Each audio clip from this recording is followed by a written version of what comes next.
Assalamualaikum, selamat siang teman-teman.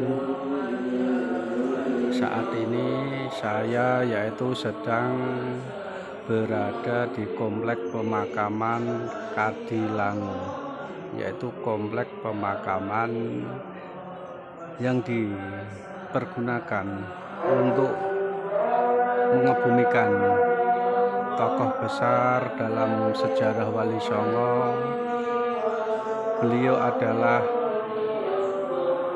Kanjeng Raden Said atau yang lebih terkenal dengan Sunan Kalijogo. Dan saat ini teman-teman, saya berada di selatan makam beliau.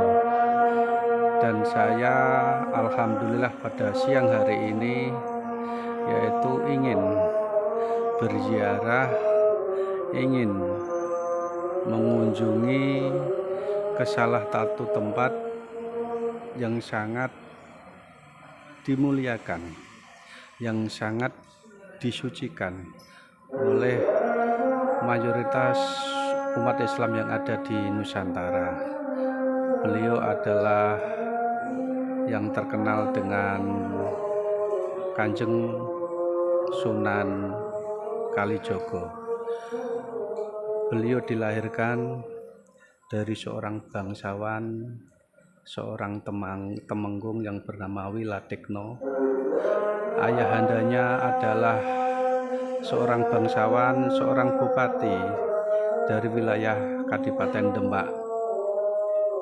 Maka dari itu Kanjeng Sunan Kalijogo dibesarkan di keluarga yang sangat sejahtera, sangat makmur, dan sangat bergelimpangan harta.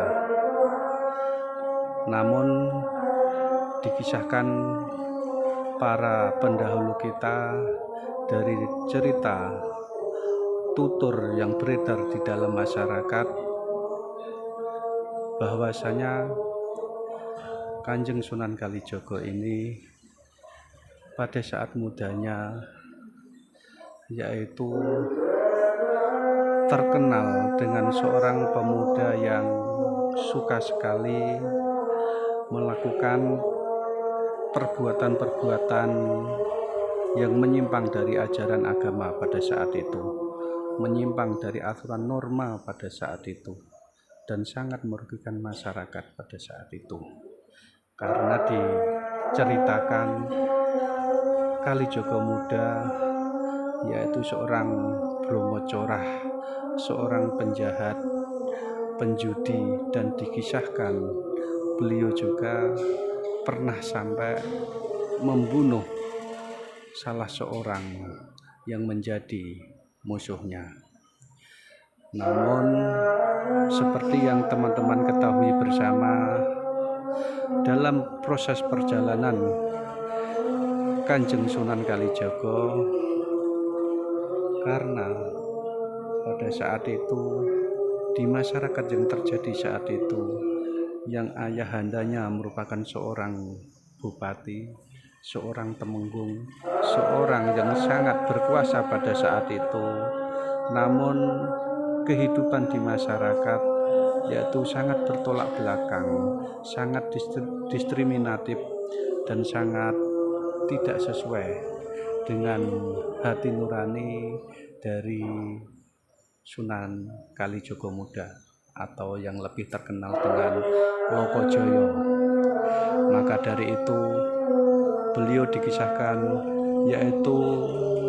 melakukan sebuah tindakan walaupun tidak sesuai dengan aturan dan norma yang berlaku pada saat itu.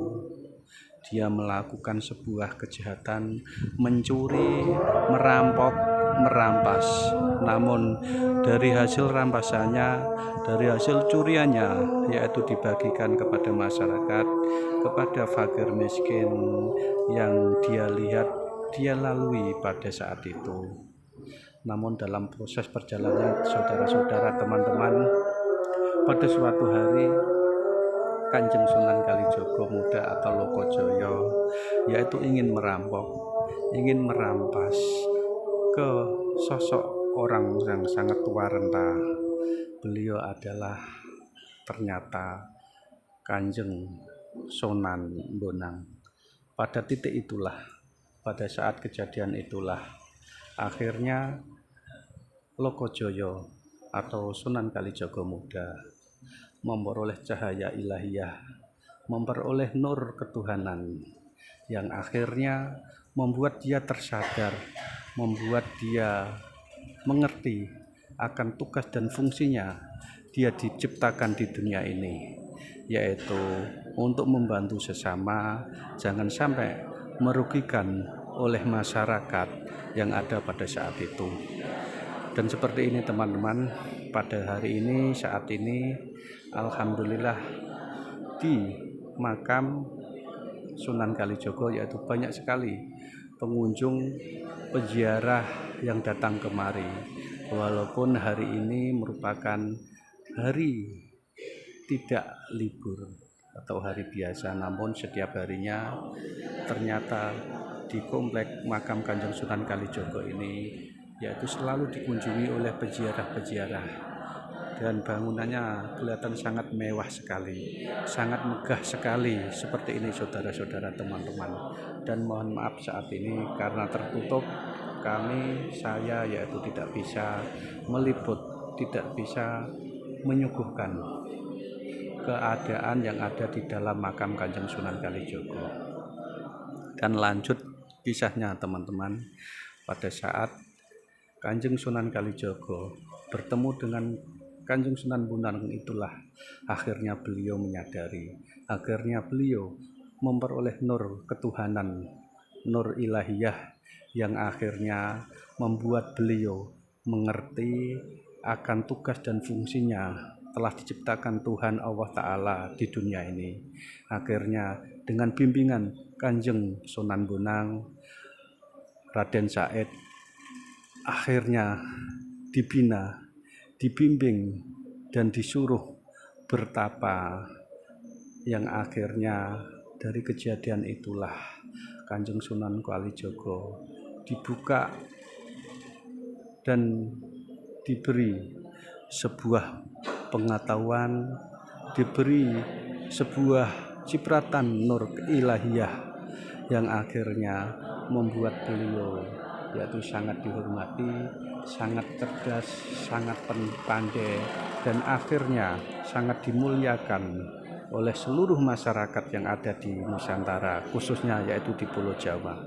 Karena dikisahkan beliau ini merupakan salah satu tokoh besar penyebar agama Islam yang ada di Pulau Jawa, karena jasa-jasa beliau, dengan kecerdasan beliau, dengan kepandian beliau yang pada saat itu merupakan masa-masa kejayaan dari agama Hindu dan Buddha. Akhirnya beliau Kanjeng Sunan Kalijogo yaitu mempelajari sastra Hindu dan Buddha, mempelajari pengetahuan kultur dan budaya yang dianut dan dijalankan oleh masyarakat pada saat itu. Akhirnya Kanjeng Sunan Kalijogo yaitu menggabungkan, mengkombinasikan, mengkolaborasikan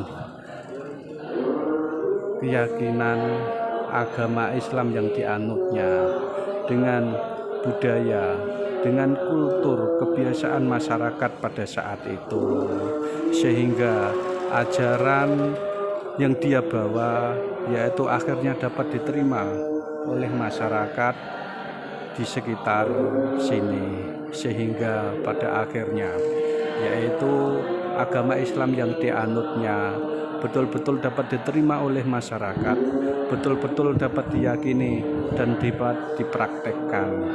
Suatu contoh di saat itu Kanjeng Sunan Kalijogo yaitu merupakan figur yang ahli dalam bidang ilmu perdalangan.